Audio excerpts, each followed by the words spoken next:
views and opinions expressed in the following program are those of the hosts and guests, and not necessarily those of the staff and management of WWDB-TV.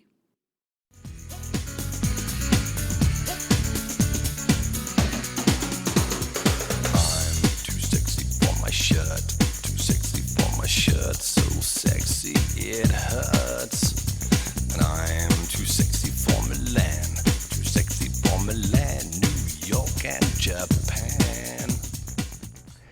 Welcome everybody to this week's episode of Doing It with Styles, and we have a really cool guest today. Her name is Molly Humble. Yep. Molly is a real estate agent with Keller Williams of Southern Nevada, right? I've got a lot of questions that I want to ask you about, but first I'd like tell us a little bit about yourself. Well, okay, my name's Molly, and Hi, Molly. Hi. And realtor for the last 3 years, on the custom fit real estate team with Keller Williams, Southern Nevada. New mom, my daughter's 8 months old. Well, so congratulations. Thank you. It's really exciting right now. So that's really my two main things that I've been doing. Got into real estate and haven't stopped. Hit the ground running 3 years ago, so it's been great. What makes you or Keller Williams special? Well, I mean, I don't think I have to give reasons why I'm so special. No, but Keller Williams, actually, I chose them just because they're a globally recognized real estate brokerage, and they have a lot of programs, and they offer a lot of technology that other brokerages don't. And so that's initially why I signed on with Keller Williams. Okay. But then I actually through a friend of a friend, got introduced to Colton Simmons, who you've actually had on the show prior. Yes, I have. And he's with the custom fit real estate team at Keller Williams. We talked and immediately just were on the same page and decided to work together, and now we're building the team. And that's kind of why we've continued to stay with Keller Williams as well, is because of the team, the atmosphere, the technology that they offer. So what is custom fit real estate? So, what does that mean? Yeah, so exactly what it sounds like, custom fit. We custom tailor real estate to our clients. So my partner Colton is a general contractor, and Right. so through his company, we're able to update people's homes, so let me kind of backtrack a little. Sure, please. Not only can we do construction for people before or after they buy or sell, but also we do a program called Update Before You List. Gotcha. And that program is where we will update your home on our dollars so that we can sell it for more money in the shortest amount of time. So basically, some people don't have the money, some people don't know what to do. We know what's going on in the market, we understand design, and we are able to comp out, your house in a certain neighborhood. Sure. And then update it to get top dollar in that neighborhood. So we know, some neighborhoods might need marble and others just need granite to Right. get top dollar. So Right. we understand that process, and Colin and I love design, and I help design a lot of our projects, and that's kind of the direction we've moved with this brand. But really, it's all about custom tailoring, and that's why we're called Custom Fit. Well, it makes sense to me.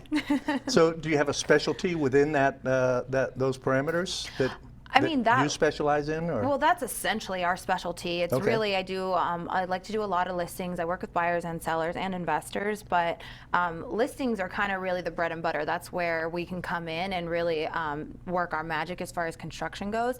But also, when we help buyers purchase homes, we're able to tell them right there on the spot when we're touring the home, this would cost you about this much to do. And that's what I was going to go with that. I was going to ask you if, as a buyer, if I came to you and said, we found a house, or together we found a house, or I found one myself, and I said, however, I really wish it had this, this, and this, new cabinets or new countertops or, new plumbing or whatever. The beauty of us in comparison to a regular realtor, so, anyone can write a contract, open a door. Sure. That's standard stuff. This construction part is really what sets us apart. So we're actually bringing you value. So in that moment when we're standing in that home and you're like, I want this, this, and this done, instead of a normal realtor that would have to call a contractor, call someone in, probably for each of those trades, I myself or I can call Colton and we can price it out right there and then. So you know exactly what you're walking into. And then once we close, we can actually do the work for you as well. All of the work. Could that be incorporated in the sale price of the home? In other words, if let's say I'm just picking numbers out of the air. So I found a house that's worth $300,000. That's the asking price or the sale price, and there's another $15,000 in work that I wanted to do, and I was going to ask you guys to do it. Is that something that could be? So you have a couple options in that scenario. One is there's a construction loan, and forgive me, I can't remember the exact name of it because it's a bunch of numbers basically. Right. And this is where a lender comes in that they can legally it's like advise a bridge on loan. this. Yeah. So basically they kind of cover. They'll have a contractor, so that could be Colton, come out and say, this is what it would cost to, fix up this place, and then the lender bank will give you a loan for said amount usually. So say 300,000 plus an additional, 50,000, whatever the case is. And then we can use that to do the updates. Gotcha. So that's kind of. So it would be no real out-of-pocket expense for the buyer up front. If you can get approved for that, obviously. If you're qualified for that type of loan. Exactly. And then the other option is through the construction company. We have an app where people can apply within a minute, get approved up to $50,000. And so they just pay monthly on that. Yeah, I'm sorry, but you're saying approved for the work. For the loan. Oh, for the loan, right. So I had a client who they went into their house, they ended up wanting, new countertops, paint the whole house and do like a brick facade on the front. Right. And it was going to cost them about 20 grand. So once we closed, we had them applied. I think they got approved for 30. Right. And then we were able to do the work and they just paid monthly on it. Okay. So that's another option as well. Gotcha. So, because projects are big, especially when it comes to construction. So would that be like a second on the house? It wouldn't be a second on the house. It's actually just a completely separate loan to that. Okay. Yeah. Great. Okay. And that gets into with the pandemic, because it's been a while since I've talked with. How has that affected the overall market? What's insane is that it actually, when it first all began, kind of real estate, everyone was freaking out, taking a haul. I had listings and people were like gonna wait and then decided they just wanted to put them out there. And it took a couple weeks to sell them, but we were still doing well. A lot of people predicted that we were just gonna crash. Right. But really, I kind of stood firm by this, and it's really what happened is that it just seemed more of a event-based recession, kind of like 9/11, where we were gonna get dipped down and come back up. It's exactly what we did. Now the market is insane. Better than ever. In whose favor, buyers or sellers? It's technically a seller's market because when inventory is low, it makes the value of your home go up. Yes. But for the buyers, interest rates are so low. And say in 2008, when the market was at the same height and doing just as well, interest rates were twice as much. So say 6%, where we're at 3% now. So there's the benefits for the buyers and benefits for the sellers right now, to be honest. There are a lot of people that are unemployed at this point and have been for 6, 8, 9, 10 months, a year. Yeah. How has that, in other words, if I had been unemployed for the last year because of this pandemic and I still wanted to buy a house, what are my chances? As far as buying a house, I mean, you have to have some kind of income, some kind of job in order to qualify. A lot of those people are either doing forbearance on their house where they're not paying right now, or they're just selling and cashing out on a ton of equity and going into a rental and then waiting until they get back to work and they can purchase something else. But now is the time to pull that money out if you have a lot of equity. If you're a homeowner. Yeah, homeowner. But if you're a home buyer, if you're pretty much screwed right now. Yeah, if you don't have a job, if you have no income. That's what I'm saying. There's a lot of people here in town, especially here in town, in the entertainment business that are basically starving to death. It is really and they hard. may have up to that point have been making $200,000-$300,000 a year, and then all of a sudden. And that's the hardest part. Is it's kind of a waiting game for those people to get back to work because there are programs where you don't even need a down payment. Like government-assisted programs. VA programs. And a lot of people use those, but you have to have something that can show you can pay them monthly. So Do you work with veterans much? Actually, for VA loans? I just closed one recently. I do, and I actually really like working with veterans. The programs they have for them are amazing. The VA loan actually has no loan limit now. So prior, I believe it was in the 5s. Now it's, if you can afford the monthly, then sky's the limit. You can buy $1 million house if you'd like. like. So it's really great, and they really take care of veterans in that way, and I just like them overall. My father was a veteran, and so if you have any veteran viewers, I'd love to help you out. We have quite a few. That's why I'm going down that road. So if my understanding is that the VA loans, you can get VA loans with basically zero down. Yeah, so VA loans don't require a down payment. Right. They do require closing costs. Right. And you know, in this market, it's a really hard market to be asking for closing costs, but sometimes we can make it work. Right. I'm a great negotiator, and I really pride myself on that. So what I can do for a veteran, I try to do. You know, but yeah, luckily they don't have to have down payment, and their residual income they need at the end of the month is lower. Like the requirement is lower than say a conventional or FHA. Gotcha. So basically, they might not only need a few $100s left in the bank every month after everything's paid, whereas someone else might need a few thousand. Gotcha. And so they can end up qualifying for more. They get the best interest rates and no down payment. And what about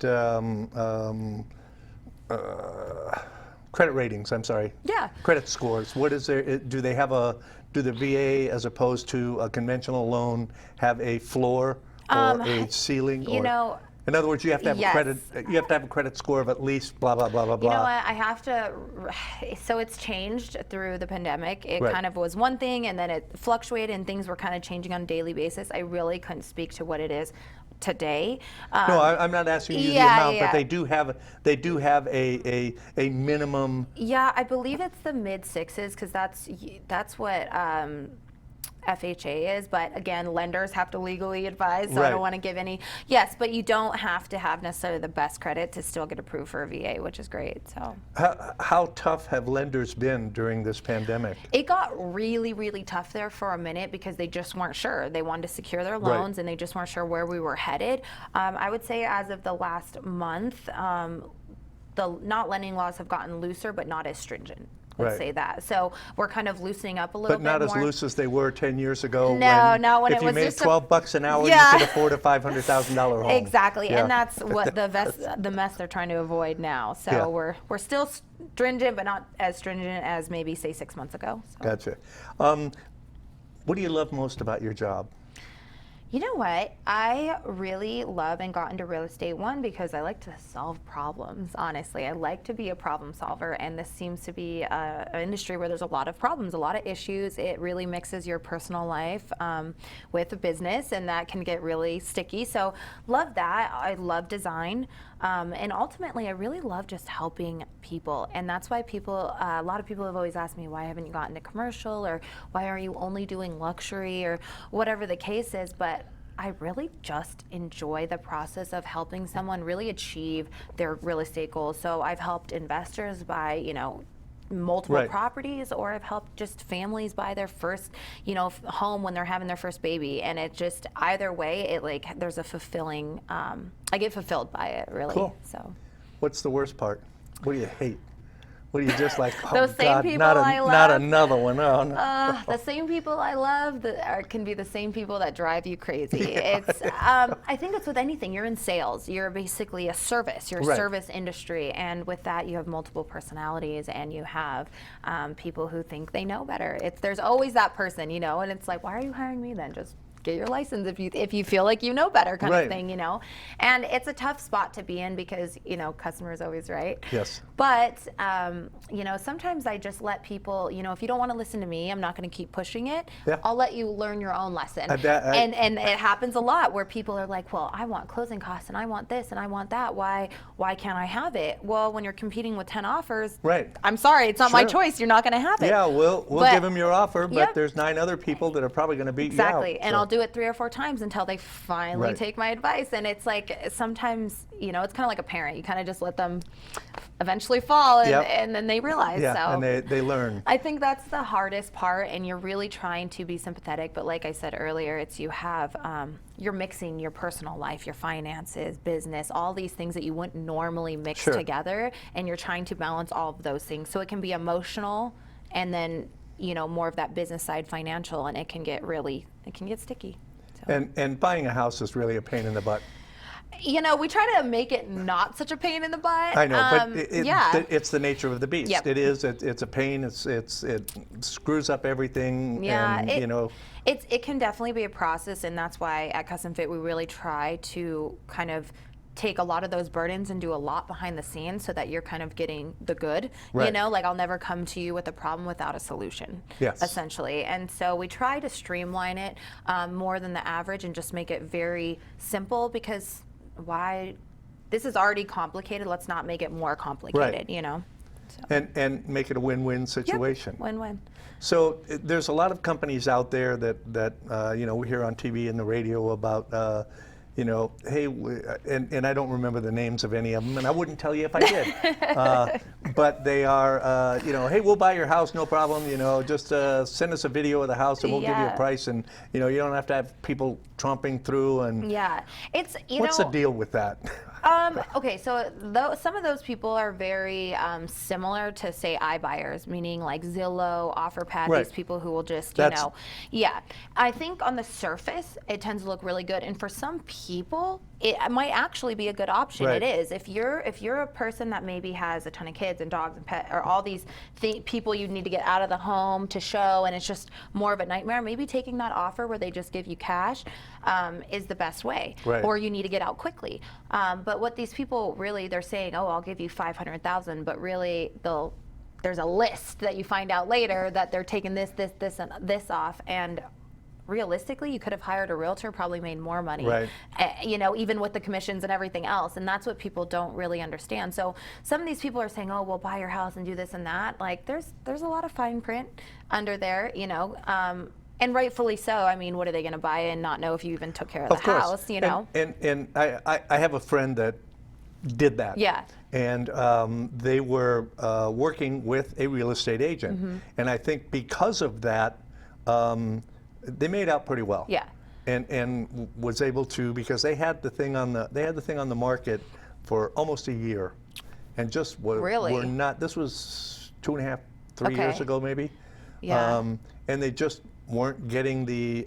It was out on the west side in a senior community. Traffic. Okay. Yeah. And you know, so I mean, you really had to want to live out there. Yeah. Yeah. And so one of these companies came along and say, hey, we'll buy your house and we'll give you this much for it, and which wasn't quite what they were asking, but it was pretty close. Yep. And they decided to do it, and they were in the middle of signing all the papers, and then the company says, you know what, we changed our minds. And they can do that. The real estate, the way they did it, they could not. Okay. Because the real estate agent said, yeah. Here's the documents. Yep. This is what you signed. You have to live up to this. Yep. And so my friend actually made out in that particular respect. But if they had not had a real estate agent for that, they would have been deep poo-poo. Yep. So. Exactly. And that's the thing, is these big companies, you're scared as a consumer, like you don't. If they were to say that without the realtor, then they would have just been like, oh, okay, sure, why not? And you know, I've been, and I've been in a few situations like that as well, and where I've saved my client where they didn't even think they needed saving. As for instance, a new build home. So you don't have to have an agent represent you in a new construction home. You can go in there, sign up, but at the end of the day, who's representing you? The seller, the builder. So now they're not only selling you the home, they're representing you. Do you think they're really going to represent you to the best of their ability? And so a lot of people won't have an agent, but you don't pay me, so why wouldn't you have me? So I had a client who was pretty much smooth sailing, and then right when we were about to close, the pandemic hit. And the agent at the new build calls me and is just like, well, we're just dropping everybody. Like, everybody, we don't care. And I'm like, you're just going to call me with this problem with no solution? What do you mean? So I'm like bugging him, like, all right, well, we need to figure out a solution before I call my client. This is not how I do business, you know? So called him, find out that I found this lender through him that does a lot with KB. It was actually KB, and we were able to save the deal. But had I not been there, my client even what said, she was like, we were about to walk away. We didn't even know what the options were or what to do. And so that's where having a trusted real estate agent helps you. You just never know what situation you could end up in, you know? But to go back to that, your friend's house sitting on the market for so long, we're here to sell your house, not just list it. And so that's why at Custom Fit, what we do is we'll come in and make sure that your property is basically move-in ready, attractive, desirable. And so we can do these updates. Say we put $10,000 in, that could yield you another $30,000 to $50,000. Who knows, depending on what we do. And that's the key right there. Is you can also put in $30,000 that only nets you $5,000. Exactly. And that's what people have to realize is what money can you put in that house that is going to give you the best return on your investment. So your concept there with the Custom Fit is a nice concept, because you're not going to recommend them doing something that's not going to net them more than they would have gotten. Yeah, that's not going to bring more value. Yeah. And you hit it right on the head. A lot of people will do all this extravagant stuff, but honestly, it can just be tacky, can be pointless, where we really know what will bring more value to the home. Right. And so, you know, we've had a couple, you know, actually I'm about to close on a house that I put $17,000 into, just new flooring, some new paint, new baseboards, just a few little things, equaled $17,000, but we were able to list the house for $28,000 more. Right. And so that yielded them more, and not only did we got 7 offers in 24 hours. Yeah. And so that's the point. You don't really want to give a reason for someone to come in and go, oh, you know what, let's like lowball a little, because look at this, look at that, look at this. Yeah. We just eliminate it. So now you're like, oh, we need to offer, ask if not more. I hate these countertops, so you know. That's what it is. Like, oh, the paint is ugly, you know, the room's pink. We just eliminate all of that, you know. So, cool. I want to get back to the lenders. And what have they gone out of their way to make things work, or have they gone out of their way or been less receptive to buyers in your experience here? You know, lenders have done really well through this whole pandemic. Okay, really. So you have to define have done really well, because there's a lot of people that have done really well in this pandemic. Who have continued to do business, because whether it was doing new loans or refinancing is what a lot of people are doing. So they were kind of doing something either way, basically. My lender, I work with 2 lenders, and they're particularly well versed in the industry. They've been in it for a very long time, so they can kind of navigate better than, say, someone who just started last year. Right. And so they have done their best to get every single person qualified, really keep everyone moving through this, and they've done a great job. Obviously, same with realtors and with lenders, the ones that weren't that great in the first place kind of you know, fell off, and that's just what happened. And then you can really see who's good and who's not. But the lenders have really tried their best to get people qualified. And the hard part was there was a time right during the middle of the pandemic where they weren't doing income-based loans anymore, meaning all these industry people who look at like bank statement, you know, they weren't doing that. And so how could they prove that they made any money, because they don't make it on a check? Exactly. And so that was hard, and we're really trying to find a lot of loopholes, if you will, but they have worked their butts off, and now we're kind of coming out of that stronger. So what advice would you give to someone that's wanting to sell their house at this particular time? Oh man, honestly, hire the right realtor, interview. Don't be afraid. You're not committed to anyone by asking questions. Well, my friend's a real estate agent, though. Why not have him do it?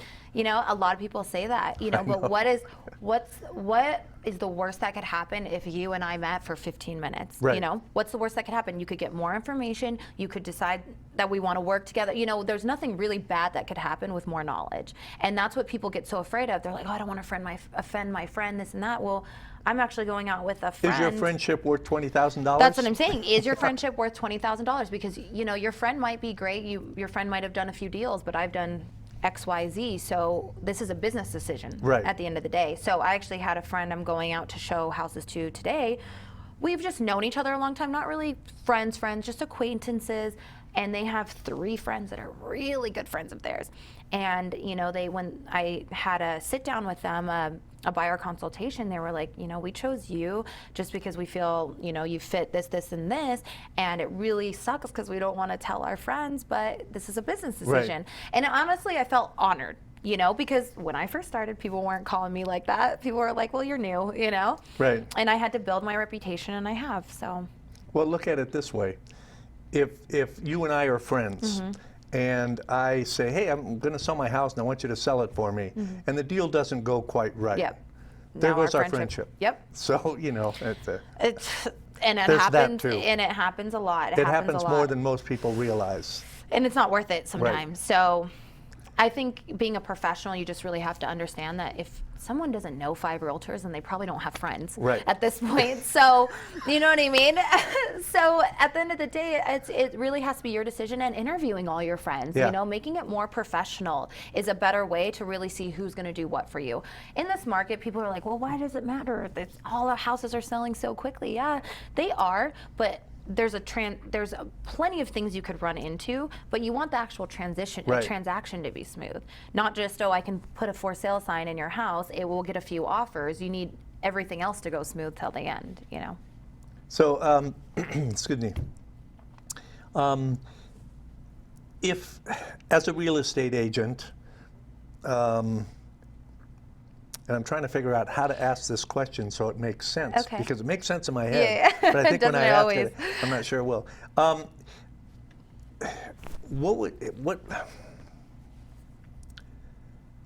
What is the worst thing that can happen to a buyer or a seller during this whole process?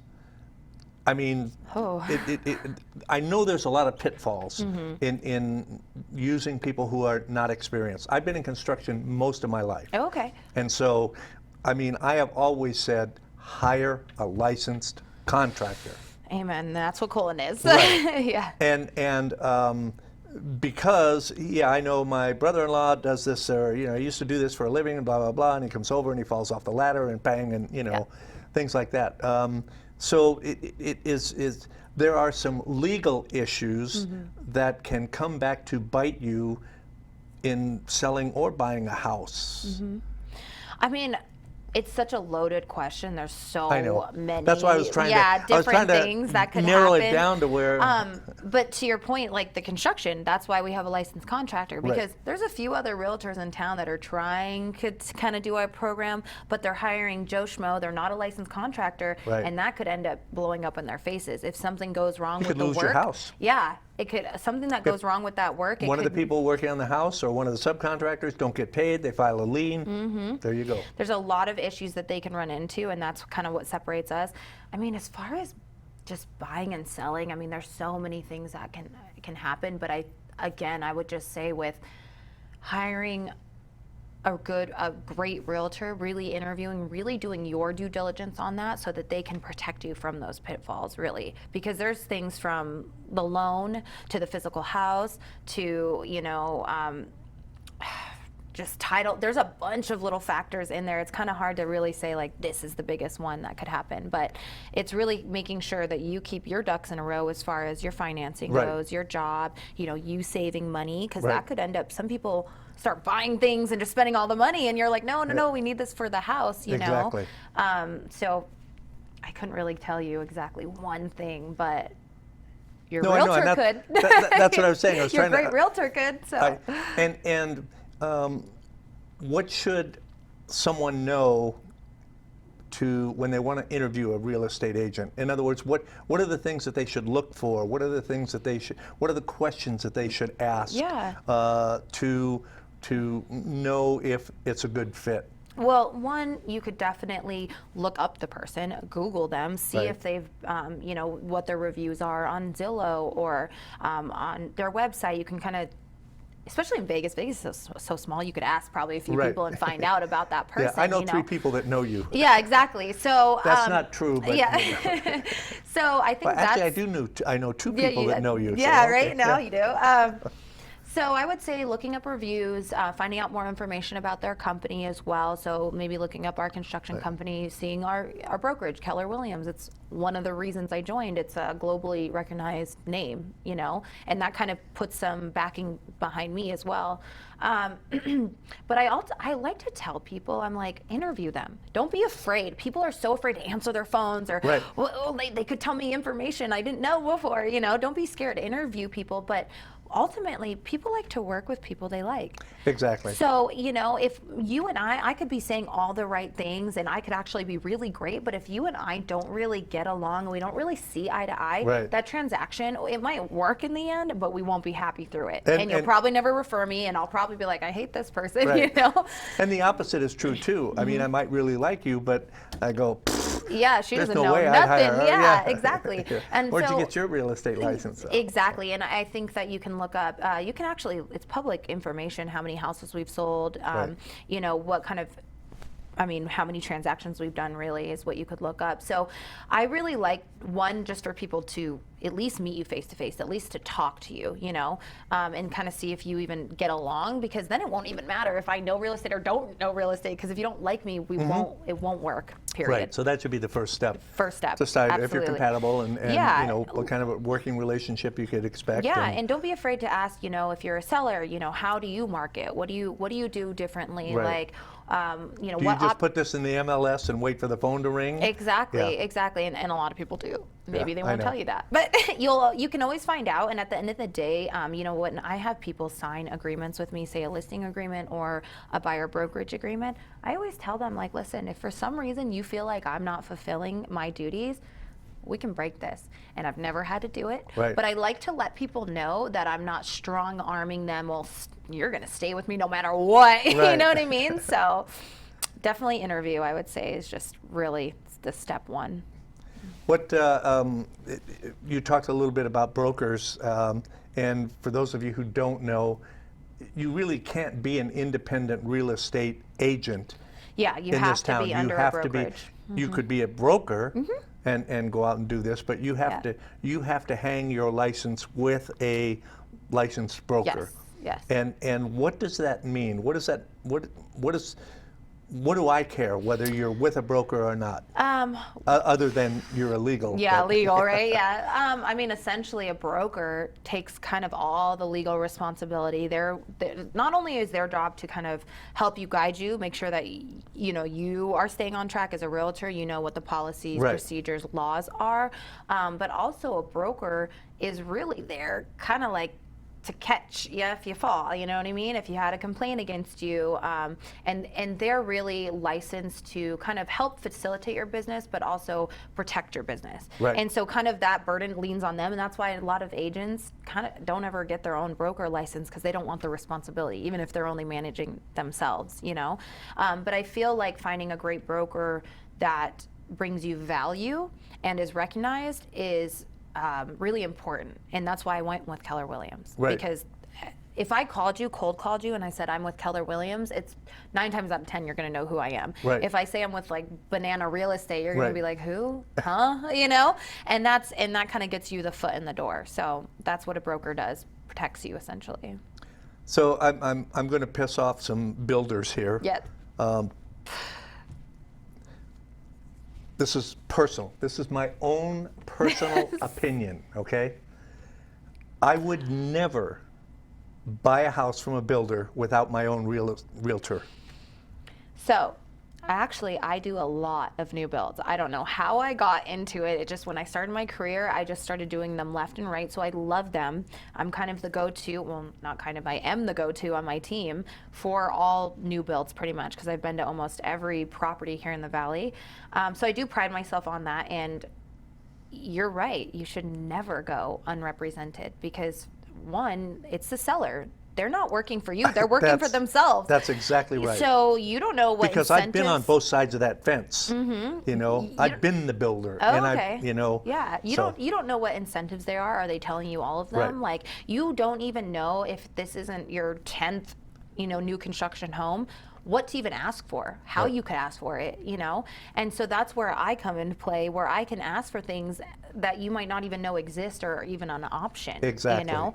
And so I always tell people, have representation. You don't pay me, the builder does. So I'm Right. literally free to Exactly. you know and what I mean? that was going to be my next point, Yeah. is that it costs you nothing. Yep. As a buyer, it costs you nothing. It costs you nothing, but could cost you in the long lot, run. Yeah, right. a lot in the long run. Yeah. And so I've negotiated just interesting deals, different deals, where I get you, maybe I can't get you, you know, a lower purchase price, but I can get you $10,000 in the home gallery credits, Right. things that you just would never even know to ask for Right. because Lighting, you're just flooring, and they're you not know. going to tell you that. Yeah. You know, so Water softeners, any of that kind of Exactly. stuff. Yeah. So cool. It's So a do you must. have a favorite area of the city that you like to work in, or? I used to, honestly, and now I'm kind of all over it because the valley has kind of changed where, Yeah. you know, I used to work a lot in maybe like, say, Summerlin South, Southwest to Southeast, you know, Anthem area. Now there's so many new builds, say up north in Centennial Hills and even just northeast, but more north, Yeah. you know. Centennial Hills has exploded the last Yeah, 10 exactly. years. I live It's up like- there, and it's Sky Canyon, Providence, and they're just blowing up. So I've ended up doing so much business up there because you can get these brand new, beautiful houses for the same price you're paying for, you know, a resale in, you know, Old Henderson kind Right. of thing. So I don't really have a particular, and luckily the valley isn't so huge. I can't just drive anywhere Right. at this point, you know. But I do like that area. I do love Summerlin South. I personally just love, like, I want to live there. Right. You know, they've done a lot of, I don't know if you've been there recently. Yeah, but that's out by where I live. So yeah, so they've done a lot of new builds out there, beautiful, and Right. you know, they started 600,000 like a year and a half ago. Now they're at 1 million. So it's a nice area, though. So yeah, I'm I gonna like buy it. 2. Yeah, So, call me. okay, I will.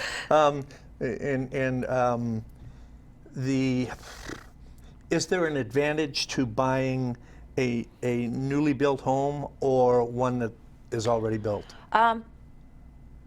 Yes, in the way that it's. What are the advantages of each one? I mean, guess? so the advantages of a new build is, one, you're getting something brand new, move-in Right. ready. Nobody's toes have been in the carpet. You know exactly how it's been cared for because no one's been in there yet, you know. And you do get a bumper-to-bumper warranty. You know, you get multiple warranties. You get extended warranties on, you know, your roof. And then also, if you built it from the ground up, you get to design it yourself, which Right. is exciting. I think one of the downfalls is you pay a higher taxes on it, and then also your backyard's not done, and Right. so that's something you're going to have to do. And the time, Yeah, so depending on usually what a year, point 6 in months to the a year. construction you buy that. Yes. I would say with the resale, it's, I guess, a huge advantage is a lot of times there can be a lot of upgrades, like a pool, things Right. that, you know, you didn't have to come out of pocket for, which is great. But then kind of the disadvantage is it your style? Do you have to redo everything? You know what I mean? So it's a give and take. You usually have lower taxes on a resale as well. And then I would say a disadvantage is you don't know how it was cared for, you know? And that brings me to my next question. And there are a lot of home warranty companies out there that I'm going to ask you. I already know what I think. Is that a smart thing to do? Can you ask for that? Yeah. Is it something that, as a buyer, and I tell the seller I want an inspection and a home warranty company in this, and the seller said no? Is that something that I can do? Yeah. That I can bring somebody in and get the home warranty and have them do the Absolutely. inspections? So in the contract, I usually write it that seller will pay for it. Right now in this market, it's kind Right. of just seller wins. So Right. it's just, I'll write the buyer pays for it. So depending on the price of the home or the square footage of the home, it could be anywhere from $500 to, you know, like $800 for the year. Right. And I like to do the most inclusive one so that it covers all your appliances. I always go through Fidelity Home Warranty with Terry Estrada, and we have never had an issue. She is incredible. And unlike most insurance warranty kind of places, it's always like, oh, but the one thing that happened to you is not included. That's you right. know? Yeah. Everything else in your house is covered, but not this. Yeah, that is not been my experience with Fidelity Home Warranty. It has been with others, but they seem to just always be on top of it, and they actually do. I don't know if it's necessarily a program or just how they do business, but maybe say something goes out, like a fan, you know, and you want it replaced. So I think when you talk to them, you can get actually just a check cut to you, and then that way you can use that money towards buying maybe one that you want instead of the same exact one In from other words, they're going to 30 replace years that, ago. but I'd like an upgrade. And, And not everyone will do that. They're like, no, we're giving you the same lamp you had since 1970. Right, So- because that's what we covered. Exactly. Yeah, so they're great, but I always recommend it, just in case. Always, even on new builds, I always have them do it. So. Really, even on a new build? I do, even though they cover. Are you talking about the inspection, or are you talking about the home warranty? The home warranty. Really? Yes. So I've had people do it because there is a warranty with the builder. Right. But sometimes, and there's been a couple cases where my clients just wanted to be extra covered because they were really nervous. Gotcha. If it was me, I probably wouldn't after the first Right. year. But if you're that nervous, that kind of they were very nervous. I just said go ahead and do it. I know those people. Yeah.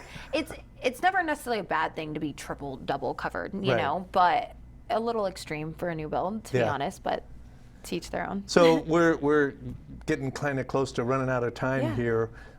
What would you like the people out there to know about you, Keller Williams, your custom fit program? Yep. This is your chance to say anything you want. Call me. No. I guess I really just want to say, you know, there's a lot of realtors out here. There's 18,000 realtors in the valley, and I think it can be really hard to decide who to choose. But we would love at Custom Fit, me, myself, Colton, anyone on our team, we'd love to be considered and interviewed, and especially with sellers. Our Update Before You List program is an incredible program that you don't have to come out of pocket for, and we could really bring value to you and ultimately have you net more money at the end. For buyers, we're master negotiators and we would love to help you. So buying, selling, investing, call me. Where can they call you? Where can they contact you? Where can they contact me? So I have Instagram, Facebook. You can look up my name, Molly Humble. You can look up Custom Fit. You can also look up Molly Sells Vegas. But there's multiple ways. And then, I mean, can I tell them my number here? Yeah, in no, case absolutely. Oh, okay. That's because it doesn't. If they got to look this up, it's easy. If you. Yeah, absolutely. So feel free to call, text me. Pretty much anytime at 702-419-1338 or email me at mhumble, HUMBLE @kw.com. Perfect. Thank you. Awesome. So we're gonna wrap this up, and remember, if you're gonna do it with Styles, and don't forget this Saturday at 10 a.m. over at Barnes & Noble's on Rainbow, I'm gonna be doing a book signing. You wrote a book? No, I just go over there, and if you buy a book at Barnes & Noble's, I got a little table set there, and I sign it for everybody. I'm gonna come by. There you go. And buy a bigger book because I write kind of big. I like okay? that. Okay. All right. All right, everybody. Hey, thanks again, and I hope that we've given you some information. And if you remember Carlton, we had a lot of good response here from when he was on the show. I hope that you get some good response as well. I'm glad to know that the market is still doing okay. Yep. And I'm hoping that I hope it comes back on the other side too. So Absolutely. Thank you again. And Molly, thank you very much. Yes, thank you. And Thank you're welcome you. here anytime. I appreciate it. Thank you. All right. Later. Nice work, John.